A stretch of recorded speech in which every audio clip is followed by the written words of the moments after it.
একটা গল্পের one liner নিয়ে দুজন যুবক প্রডিউসার ডিরেক্টরদের দরজায় দরজায় ঘুরত, কিন্তু কেউই ওই ওয়ান লাইনার নিয়ে সিনেমা তৈরি করতে ইন্টারেস্ট দেখালো না।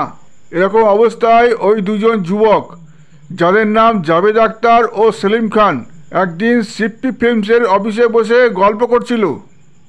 আসলে শিপ্পি ফিল্মসের অফিসের স্টোরি ডিপার্টমেন্টে ওরা দুজন মাত্র 750 টাকাতে চাকরি করতেন। সেদিন যখন তারা শোলে সিনেমার গল্প নিয়ে আলোচনা করছিলেন, সেই সময় শিপ্পি ফিল্মসের মালিকের ছেলে রমেশ শিপ্পি, যার মাত্র 29 বছর বয়স, তিনি শুনতে পান। তিনি তখন তাদের কাছে জানতে চান, তোমরা কোন সিনেমার গল্প নিয়ে আলোচনা করছিলে। তখন তারা বলেন, শোলে নামে একটা সিনেমার চিত্রনাট্য আমরা তৈরি করছি, সেটা নিয়েই আলোচনা করছিলাম। তখন তারা আরও বলে, যারা এই কাহিনী নিয়ে সিনেমা তৈরি করবে তাদের সিনেমা ব্লকবাস্টার হিট করবে। তখন রমেশ শিপ্পি পুরো গল্পটা শুনতে চান। জাভেদ আখতার ও সেলিম খান তখন পুরো গল্পটা শোনান।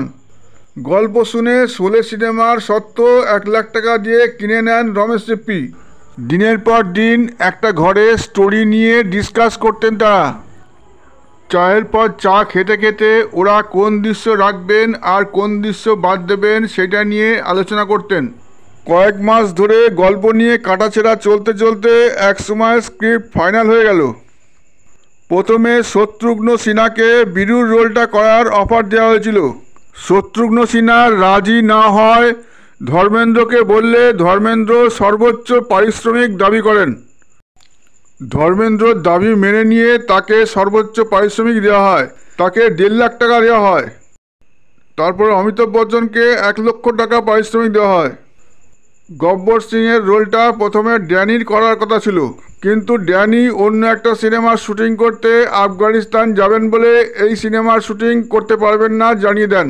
এই ঘটনায় রমেশ শিপ্পি, জাভেদ আখতার ও সেলিম খান বেশ টেনশনে পড়ে যান। আমজাদ খান সেই সময়ে নাটকে অভিনয় করে বেশ জনপ্রিয়তা অর্জন করেছিলেন। তাকে ডাকা হলো স্ক্রিন টেস্টের জন্য।